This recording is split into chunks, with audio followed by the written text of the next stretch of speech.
Everybody, welcome back to Breakfast with Bob from XTERRA Oak Mountain. My name is Bob Babbitt, and we're brought to you by Master Spas, SFuels Go Longer, HOKA Let's Fly, Form Smart Swim Goggles, Zoot Sports Original Triathlon Brand, Premium Plus Sports, and of course our Challenged Athletes Foundation. Our next guest from the UK, she was 5th here in 2021 and got her pro card as an XTERRA professional athlete. Emma Briggs joins us. Emma, how you doing? Doing great, thanks. Happy to be here. Always such a treat to get to meet new people. And I love the fact UK, and so background in terms of sports is growing up? Yeah, for sure. So I swam a little bit in high school, Yeah. kind of 4 or 5 years, not as crazy as the US swimming, only 4 times a week. Only 4 times a week, not 10,000 meters a day? Not twice a day, yeah. And then, you know, I played all the sports in school, field hockey, Yes. bit of track and field. Right. Yeah, gymnastics. I learned to downhill ski. So yeah, just like being outdoors and being active. But I wasn't particularly great at any of those things. Right. And when did triathlon, that type of stuff, come into your world? Sure. So yeah, when I went to college, I kind of stopped doing anything much active at all. Did a lot of drinking. Also, As well you should. Yes. Yeah. Also.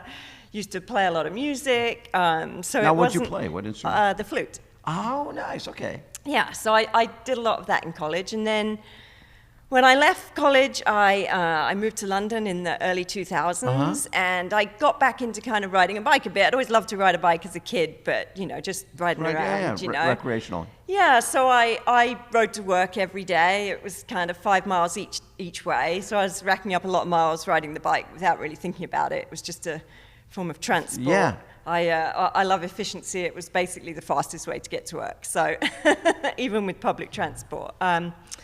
Yeah, so then 2007, I had been working in a big job. I worked for the British government. I'd been doing a kind of chief of staff equivalent job, running a minister's private office is what we called it, working 60, 70, Oh my God. 80 hours a week, lots of travel. You know, lots of phone calls on the weekend, which wasn't the norm back then at all, you know. And when I left that job, I wanted to do something with those hours. Sure. I didn't want to just sit around watching TV. The Brits are big TV watchers. My mum sent me an article from the newspaper about the London Triathlon. Yep. I think the closing date was like 31st of January. It was when anybody could get in. You just had to fill out a paper form, I think. And it was in August, so I entered it, and I was like, well, it will give me something to do, you know. Sure. So yeah, first triathlon, London Triathlon sprint distance, 2007. I did not really enjoy it. I was not well prepared, crossed the finish line, said never doing that stupid triathlon thing again. I remember back in that era, that was a Chrissy Wellington era. Indeed. And she, you know, ended up winning 4 Ironman titles, but she talked about that London Triathlon and specifically going there because she's a professional athlete now, inviting mom and dad there and having a wetsuit that didn't fit. Yeah. And jumping in the water, which was freezing, she said, and the wetsuit filling up. Basically, she was sinking and had to be rescued. This professional athlete had to be rescued before the start of the race. I'm guessing your wetsuit was similar. Yeah, my wetsuit was the opposite. My sister loaned me a surfing wetsuit. Too tight. Way too tight, yeah. And it was an unusually hot day in London. Yes. And it takes place the transition is all inside the Excel Centre, which is a massive conference centre. Yes. So you're inside there, it's all hot, you're all kind of sweaty. Yeah. You get out there, you get into this freezing cold water. Yes. Yeah, I had lined up right at the front, super confident. You You're know, a swimmer. I swam in school. I know what I'm doing. Like, good, yes. never mind, I didn't do any practice. And I've never put this wetsuit on before, which is strangling me. Yeah, and within about 30 seconds, had a panic attack, thought I was going to die, wondered if I was even going to make it round, breaststroked the entire swim, And made it.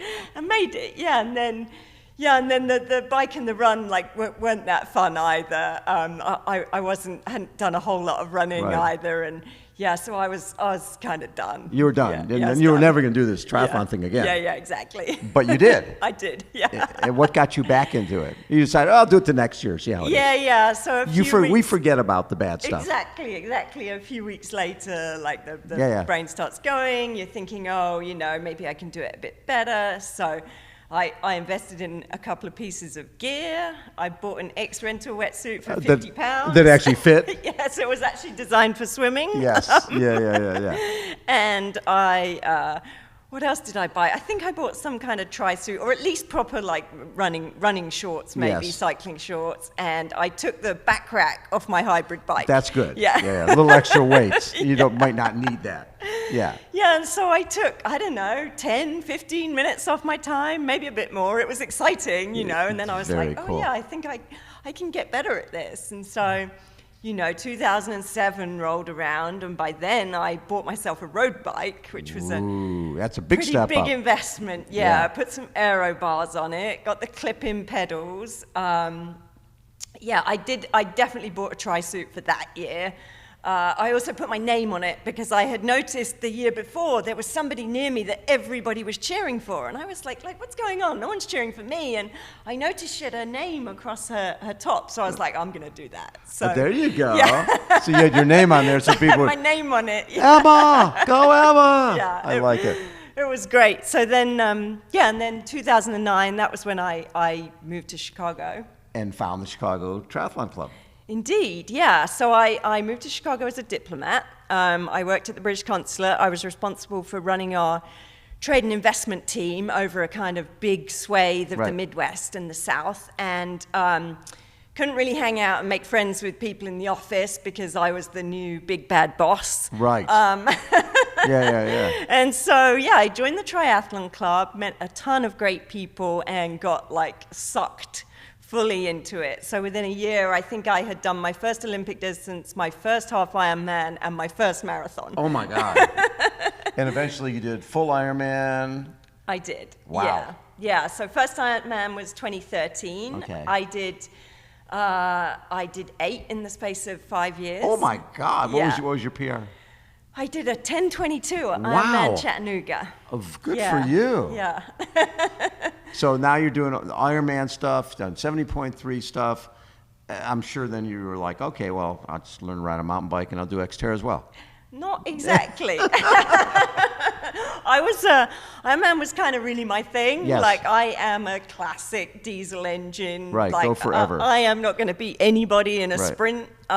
Maybe another Ironman triathlete. Right. But so, I'm like good at the 8, 9, 10-hour days. Right. So I hadn't really been thinking about coming back to do something shorter. But yeah, I met my now husband, Kyle, and I ended up moving to California in 2017.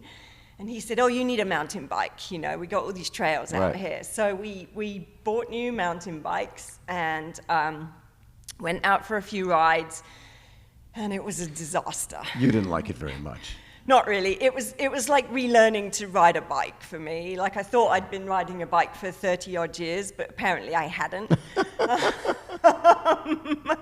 So yeah, there was a lot of points where our relationship was on teetering. the edge there. Yeah. There was some shouting and screaming on the trails. Why did you bring me here? This is far too difficult. And This is your fault. yeah, Why'd you? Yeah. and we go back to those trails now and look at them and laugh because there's nothing difficult there. But yeah, I could not figure it out. You ended up like doing an online class.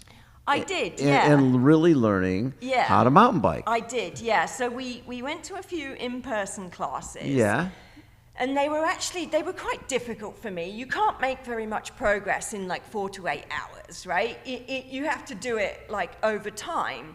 So COVID was actually quite a turning point for me. All the races were cancelled. I was able to stop training like an Ironman triathlete and start thinking like an off-road triathlete. And my biggest limiter had been my mountain bike skills. And so I rode my mountain bike a lot, and I found the Ryan Leach Connection, RLC, online, and did a whole bunch of his courses and really worked through them piece by piece. Yeah. Did a lot of skills work and got better. And So when did you, so you're riding a mountain bike and you've got the triathlon background. Yes. So obviously it's, why don't I do a mountain bike triathlon? Indeed, indeed. So I did my first one back in 2018. My husband and I went to Costa Rica. We thought that race looked great. I managed to rack up my first disqualification because I accidentally cut the bike course, along with about half of the other races. Part of the tape had come down. Oh my God, yeah. So I handed myself in at the end, asked them to scrub me from the results. Because you would have qualified for Maui. I would have done, yes. I was the only person in my age group, but I was like, I'm not taking it. This is like not okay, you know. Yeah. So I did a couple of other races that year, including Tahoe City and Beaver Creek. Those are brutal. Yeah, vowed to never race at 10,000 feet again. Yeah. That was pretty miserable and wasn't like, the altitude races are tough for me. Like I live for everybody pretty much at sea level and I've tried all sorts of acclimation and it doesn't really help me. Right. So, so those races weren't great. And then in 2019, I had a couple of decent races. Yeah. I did go to Maui in 2019. I finished in the top 10 in my age group. I was super proud, but I did realize I was losing a lot of time due to my lack of mountain bike skills. Yep. And so mountain bike skills got better. Yeah. And then I look at in 2020, you get second at Iceman. Right. Oh, right. That was the last race pre-COVID. Exactly. Yes. I had forgotten about that. Yeah, February of 2020. Yeah. My husband actually pulled the female winner along on the bike course for a bit. Nice. And then when you came here in 2021, you get fifth. Yes. And so at that point, because people talk about this course as being as pure as an XTERRA gets, because it's single track on a bike, single track on a run. It's technical. Yeah. There's a thing called blood rock, which is never something that you want to be promoting. That hey, you could come here and race blood rock. That'll be fun for you. Yeah. But you did the course beforehand and felt okay. You didn't have to get off the bike. You were able to do the whole thing. Yeah. That had to give you so much confidence. Yeah, I was super proud. I rode the whole bike course clean in the race. I only had one near miss. I hit a bar, I think, on a tree and like caught my finger. There was some blood, but I kept blood riding. Rock, blood tree, all that stuff. Yeah. It was well past blood rock. It was by the end of the bike when you're getting tired and you make silly mistakes. Exactly. It's pretty common in mountain biking, but I was super proud, and and at that point, you're 2021. How old are you? I was 42 years old. Then. 42 years old, and you qualified to be a pro. I did indeed, yeah. But you didn't take it right away. I did not take the card. No, I wanted to see out that year. I'm like many Type A triathletes, I'm kind of set big goals for myself. I wanted to qualify at 2 races, so it was like, it's not a fluke, So I went to, where did I go? Ogden, that's right. Yep. And the swim was cancelled, and so it became a duathlon at 6,000 feet. Nah.